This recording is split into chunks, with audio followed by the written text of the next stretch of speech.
Ja, hjertelig velkommen til Gregersmessig halt her i skalan Klaksvik. Begge tid som møtt opp, og de som fylgjer vi av allnåtene, nå ut har vært strømt. Så de skulle ødel være hjertelig velkommen. Skraien hentan at vi byrjar vi at Klakskar Hotnarkestor spiller mot Føyeland. Så gjerne spiller der en marsch, Blaze Away. Så vil det til en felaksanker. Kjaltur vil velkommen. Her i Hotnarkestor spiller rundt. Så kommer Oliver Johansen og flytta fram røverfyrjøkken. Og da det er gjørst, så spiller Hotnarkestor Fævorst Erstu Fosterlandet. Og så enda vi via Syntja Tjausangen i Fela. En annan fer, hjertelig velkommen. Og Klakskar Hotnarkestor, kjære så vel.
Ja, nu får vi at synja felagssang, og til er sangeren som Jakob Dahl Yrste Kjaltur nå til Heiors, Kjaltur vær velkommen. Og ta vi av sunje tan sangen, så fer Oliver Johansen året til Grekarsmes røvna. Men først vil det felagssangeren Kjaltur vær velkommen.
Ja, det blir så min låter at være fremster, men jeg tror vi var slappen, men jeg slapp ikke.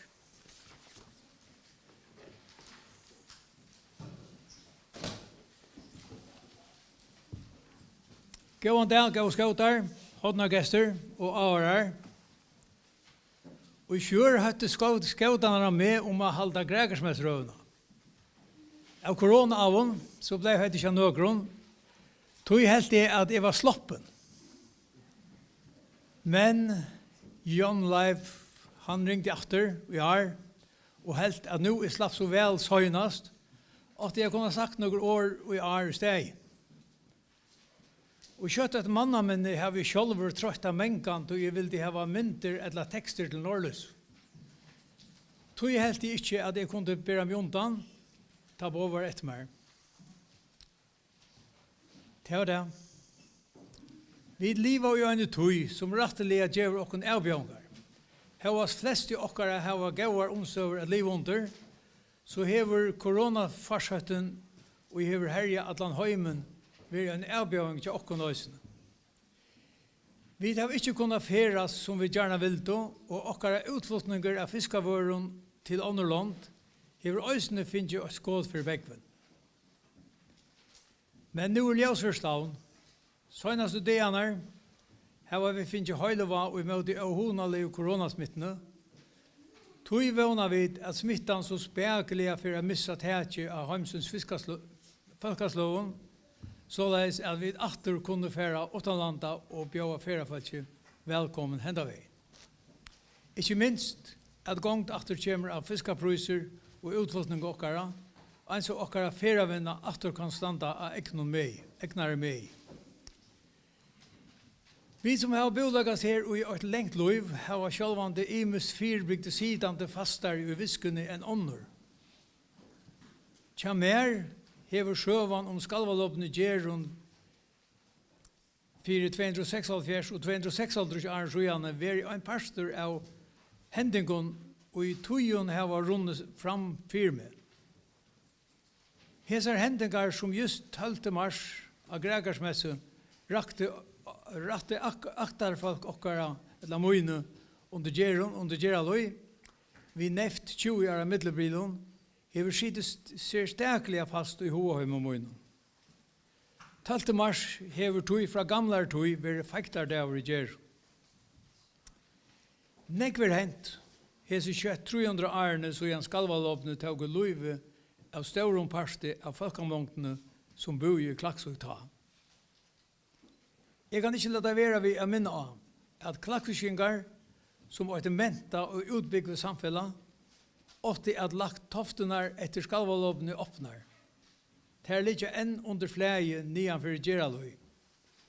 Her åtte at lie en depel av fotminnen som kunne mint okkar ekta etterkommere om større og vannlukkenar som brottlige en av vedranått kostet av 25 klaksvikingar løyv. Ute i grøv ligger ærartofter, og vi vel kunne vust okkon atter av tøyina ta alt i verløygene byrja i her i lokalsamfunnet. Så vi kunne folk videre sia om hese toftnar, at det helst fra vutsingatøyen. Sjølvandi åtte vi òsni har gjørst vusindalige kanningar her, og lagt hesar oppnar for vidkjante, bæge for okkon sjølvun og gestun og vidkja hendavnar. Nu som nekv hever vi tåsa om et nytt bøyn til okkara boskap i standa av, nemlig feravinne, ivis ikke ui at hese fyrbygde toftenar under Geraløy og vutsinga toftenar i grøvene kunde blivi et godt klype og uikast til feravinne Klaksvik. Vid øye at doa betur at gjera søvi okkara kjønnliga, vi er varvøyda neka av tøy og hever veri vi til at lagt grøvrarbåten under tog framkomna samfunnet vi så heppen at øya og i det. Her hoks i øysni om handelshusene ut i Klaksvik, utne, Lunebaden Nøvnammer og Anna og i varvøydningar verst Det har vi ikke vært noe rask til. Skulle vi menna feravinna områdende å kunne vise og prekva søvna. At vi ikke alltid har vært framme i skånen det snur seg om at varvøyda toftnar vi Borgavik et godt døme om. For i kjøtt nekvånda arrangøyene var ferdig under utgrester vi bostavløyden og nere i Toft av Oslo. Toftenar og litt av i bakkan av Borgavik. Her ble ikke avsluttet ved Kile og ligger ennå i det som et svar i naturen. Bakken vi Borgavik øysene og en søva for seg. Og vi vil øye at det var et vekje eia vi, og gjøre meira borstrur i feravinnhøp. Her kunne vi ennå i det, suttja gjerarlø og løvder fra trevøksre, og jeg har li her ta uistøyene råddo, for det kanskje meira enn 128 000 åren så igjen. Men for jeg kom atter til nutøyene, 12. mars der i det, til nå, vi lykkes som kastet til myrskast og tøyene av Arnon av okken, og hittet fram til ljøsere tøyer. Hetta tøyen ta to kring til sørst hvordan alt så spekelig vaknar ur dvela. Longa nu fyrstu blomnar farnar a suttjast komma upp ur moldene. Øysene hava fyrstu var boande plantunar blomstra. Ja, onkur i Orsagarmunnen longu blomstra. Jøsar i åttandora, det hever vissar at tøyen tja vedrarudrottene for hadla, og vi byrja a suttja fyrstu distunar tja sommarudrottene at byrja. Ikke minst suttjast bøtnene meira åttandora etter lengan skola det.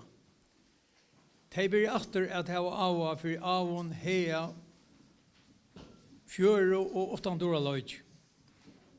Vi som vel til årskommen, kjenner det fjolt og opplevande at høyra bøttene utanfyrir ser stekliga ta solen kiar meira og meira undan uti under vegene. 12. mars dævren ta vi sige at kjaldre og vi tar valgt som tjauarfugl okkara kjemur land.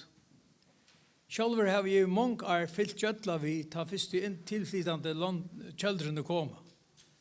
Jeg sier tilflytande, tog det ikke vanligt at suttja støvfast kjaldr i fargen alt Det hever til å være sera og underligt at fyllt dem. Hava det fakkast i stauron. Søgnast i februar, 1. mars, platte jeg genga og køyra nekva turer ut øyrar av vita om vi ikke kunne avmynda av kjalder eller en flokk. Vanliga platte jeg gledast fyrsta stora kjaldersflokken langt og en viku og vi kvars flere vikur fra London Gregersmess. Men i fjør sa jeg sjálfur bare 2 kjalder her point undan 12. mars. Hevas folk ut i øyre hadde seg 2. Og i vikeskiften som fjør var jeg sammen ved øren en gongetur etter Skådal. Av Estor hugde vi sjálvande etter kjaldron, men vi bør best eia vi tro.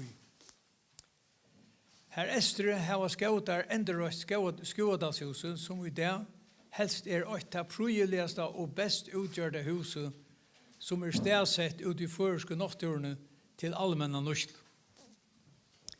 Kring okkara utroliga vekra boi har vi negv brattlende, men her Estre størst frujøg. Negver fugler bolagast her, ikkje gløyma lovmanner som bolagast og kledja ungar skjønner her sommar og heste. Og i noen ølter har folk brukt dette økje til seiahalt og frutøyarturer, omframt at nekvo vøtnene har vært årsøk til at menn har båret søylester, og vel undankom. Omframt i Skådale så det øysne hus som standa åpen alt året, og i Bjargamannsdale og Barm.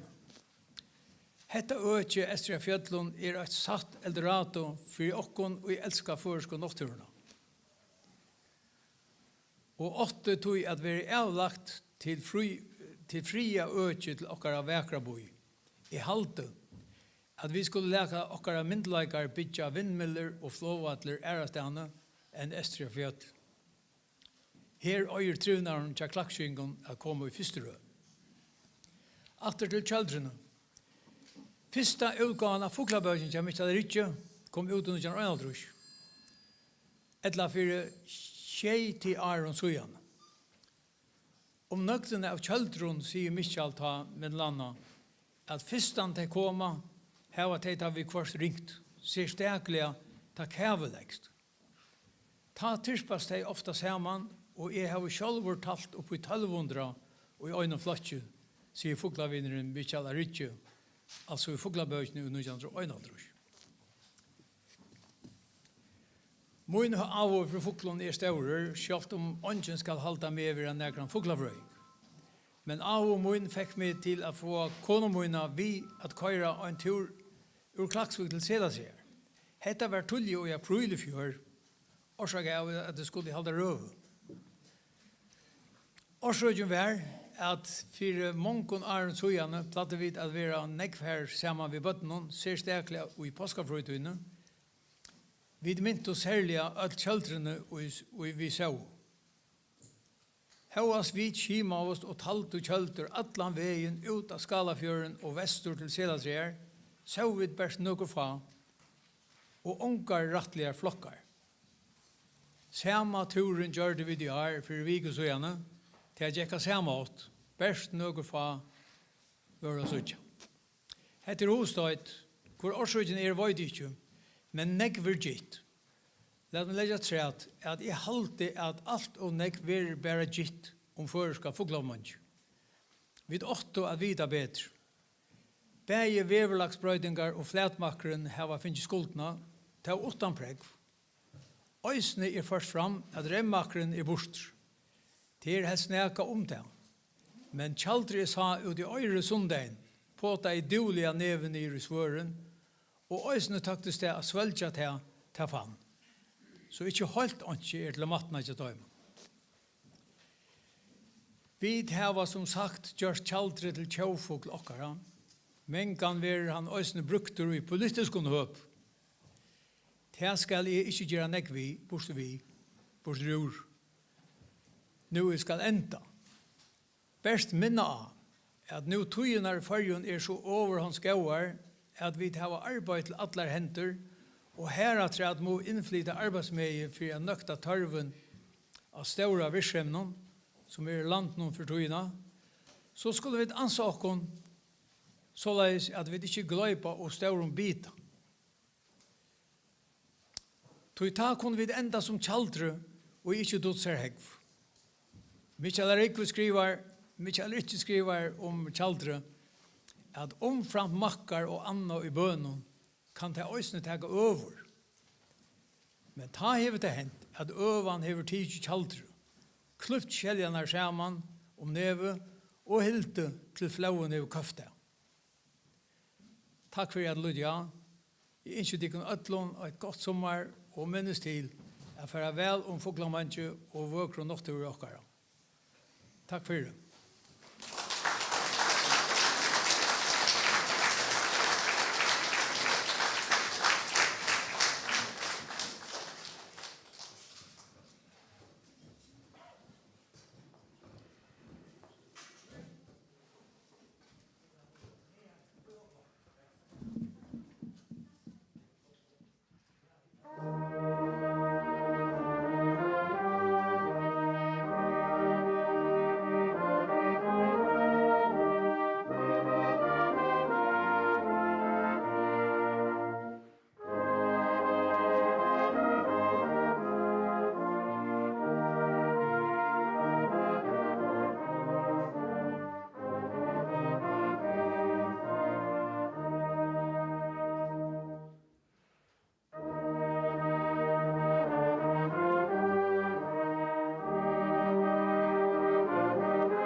Ja, stora takk for vekran hotnhålleik og gåa gregarsmesserøve.